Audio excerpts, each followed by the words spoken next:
बिस्मिल्लाहिर्रहमानिर्रहीम। अस्सलाम वालेकुम नाज़रीन, अली अमीन गंडापुर साहब के हवाले से एक नया इंकशाफ हुआ है और ये इंकशाफ सीनियर साहबी इमरान रियाज खान कहते हैं कि मेरी जो उनसे बात हुई है उसके अंदर हुआ है। बड़ा अहम इंकशाफ है जिसमें कहा जा रहा है कि अली अमीन गंडापुर साहब ने बहुत बड़ी कुर्बानी दी है, अपनी सियासत कुर्बान की है, लेकिन इमरान खान का जो विज़न था उसको वो बचाने में कामयाब हुए हैं। दूसरी तरफ अली अमीन गंडापुर पर बहुत बड़ा जो है क्रिटिसाइज हो रहा है और लेकिन अब अली अमीन गंडापुर साहब जो कह रहे हैं उनके दावे के अंदर क्या सदाकत है और ये सदाकत कैसे हमें पता चलेगी कि जो अली अमीन गंडापुर साहब हैं को वो जो बात कह रहे हैं ठीक है। आपको याद होगा नाज़रीन कि अली अमीन गंडापुर साहब ने कल जो तकरीर की थी केपी असम्बली के अंदर, उसके अंदर आखिरी जुमला उन्होंने कहा था कि आप देखेंगे कि आने वाले दिनों में पाकिस्तान तहरीक इंसाफ के लिए आसानियाँ होंगी। अब इस जुमले की वजाहत जो अली अमीन गंडापुर साहब की जो मुलाकात हुई इमरान रियाज खान के हवाले से है, वो ये कुछ चीज़ें सामने आ रही हैं कि अली अमीन गंडापुर साहब को पहले तो कहा गया कि आप वीडियो लिंक पर इमरान खान से बात कर लें, लेकिन उन्होंने इनकार कर दिया। लेकिन उसके बाद अली अमीन गंडापुर साहब की जब बात करवाई गई तो अली अमीन गंडापुर साहब को कुछ यकीन दहानियाँ करवाई गई और उस यकीन दहानियों के साथ ये कहा गया कि आप हमारा नाम ना लें और जाके IG के ऊपर जो भी बात आपने करनी है वो कर लें। और वो यकीन दहानियाँ क्या हैं और इन यकीन दहानियों का हमें पता कैसे चलेगा कि वाकई ये यकीन दहानियाँ ठीक है, वो मैं आपके सामने रखता हूँ। नाज़रीन,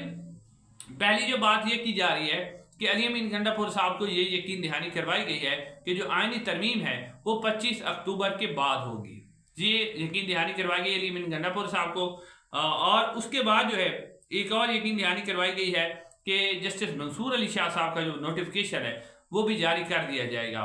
और अब ये दो चीज़ें अहम हैं क्योंकि पाकिस्तान तहरीक इंसाफ जो है वो जो सबसे ज़्यादा एहतजाज कर रही है वो आईनी तरमीम के हवाले से है। और ये भी कहा गया है कि यकीन दहानी करवाई गई कि इमरान खान पर मजीद मुकदमा नहीं बनाए जाएंगे और अदालतें अगर उन्हें रिहा कर देती हैं तो हम बीच में नहीं आएंगे। अब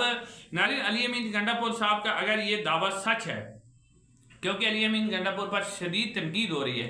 अब अली अमीन गंडापुर के इस दावे की जो सदाकत है उसका पता कैसे चलेगा? तो नाज़रीन, उसका बहुत ही आसान तरीका है। अगर तो आईनी तरमीम जो ये हुकूमत और इस्टेब्लिशमेंट जो फौजी इस्टेब्लिशमेंट चाह रही है,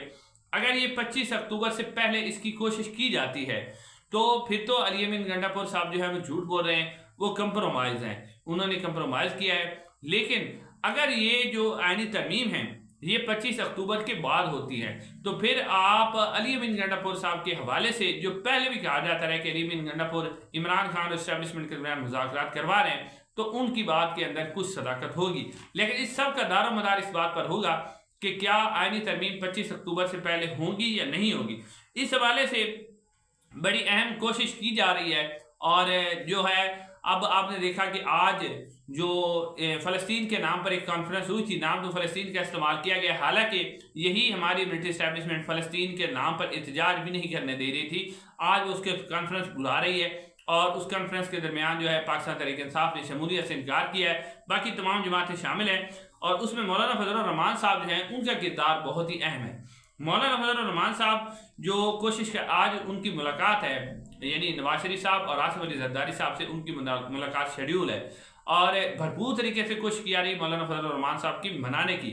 लेकिन मौलाना फजलुर रहमान साहब इस वक्त तक जो ज़राए बता रहे हैं कि वो मानने के लिए तैयार नहीं, उन्होंने साफ इनकार कर दिया है। और मौलाना फजलुर रहमान साहब भी अपनी एक टैक्टिस इस्तेमाल कर रहे हैं और वो टैक्टिस कौन सी इस्तेमाल कर रहे हैं? वो टैक्टिस इस्तेमाल कर रहे हैं टाइम बाइंग की, कि वो टाइम बाई कर रहे हैं। मौलाना फजलुर रहमान साहब की जमात किसी सूरत भी काजी फैज ईसा साहब को जो है वो एक्सटेंशन देने के लिए तैयार नहीं है, इसलिए मौलाना फजलुर रहमान साहब जो है वो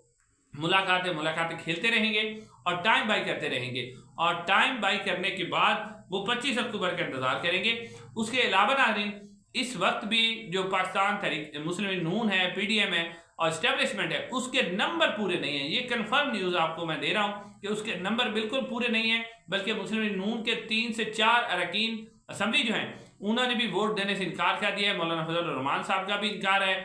और अगर मौलाना फजलुर रहमान शामिल हो जाते हैं फिर भी पाकिस्तान तहरीक इंसाफ के जो है लोग तोड़ने पड़ेंगे। लेकिन इस वक्त पाकिस्तान तहरीक इंसाफ के 3 या 4 लोगों के अलावा तमाम जो उम्मीदवार हैं, जिसमें सेनेटर भी हैं, जिसमें जनाब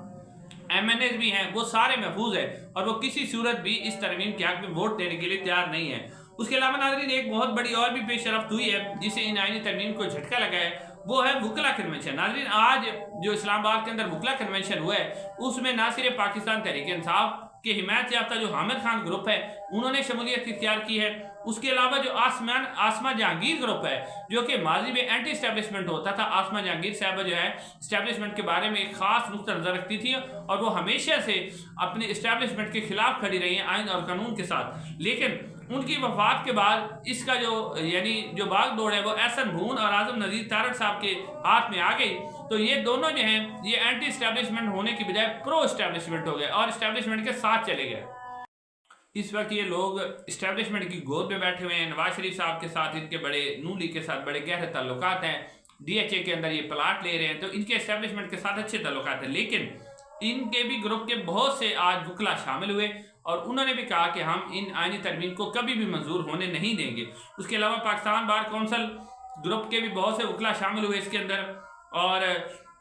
انہوں نے کہا کہ اس آئینی عدالت کو ہم سیاسی عدالت سمجھتے ہیں، اس کو ہم کسی صورت بھی قبول نہیں کریں گے۔ بلوچستان بار کونسل جو ہے انہوں نے بھی اس آئینی ترمیم کی ڈٹ کر مخالفت کی، انہوں نے کہا کہ بالکل ہم اس آئینی ترمیم کے حق پہ نہیں ہیں۔ اس کے علاوہ آزاد کشمیر بار نے بھی کہا کہ وکلا کی جو لاشیں ہیں ان سے گزر کر ان کو آئینی ترمیم کرنی پڑے گی۔ اس کے علاوہ سندھ بار جو ہے انہوں نے بھی، اور ساتھ ساتھ جو ہے جو خیبر پختونخوا بار ہے وہ بھی، اور اسلام آباد جو ڈسٹرکٹ بار ہے اس کے بہت سے لوگوں نے بھی شامل ہوئے اس کے اندر، لیکن پاکستان تحریک انصاف کے جو گروپ ہے جس میں شعیب شاہین جس کو لیڈ کرتے ہیں وہ اس کے اندر شامل نہیں ہوئے، لیکن وہ بھی کیونکہ اب وکلا کا دوبارہ 31 اکتوبر کو الیکشن ہونے جا رہا ہے تو الیکشن کے سلسلے میں وکلا کے اندر ڈویژن ہوتی ہے، لیکن آج کی جو یہ بار کونسل کا جو اجلاس ہوا ہے جس میں بڑی خطرناک قسم کی تقاریر ہوئی ہیں اسٹیبلشمنٹ کے خلاف اور آئینی ترمیم کے خلاف، تو اس سے اب لگتا یہ ہے کہ قاضی صاحب کی جو ایکسٹینشن ہے وہ تو ہوتی ہوئی نظر نہیں آتی، اور آئینی ترمیم بھی اب 25 اکتوبر تک کسی صورت میں بھی ہوتی ہوئی نظر نہیں آتی، کیونکہ سب سے بڑا فیکٹر اس کے اندر مولانا فضل الرحمان ہے، وہ بالکل قاضی صاحب کو ایکسٹینشن دینے کے لیے تیار نہیں ہے۔ انشاءاللہ اگلی ویڈیو میں ملاقات ہوگی۔ السلام علیکم۔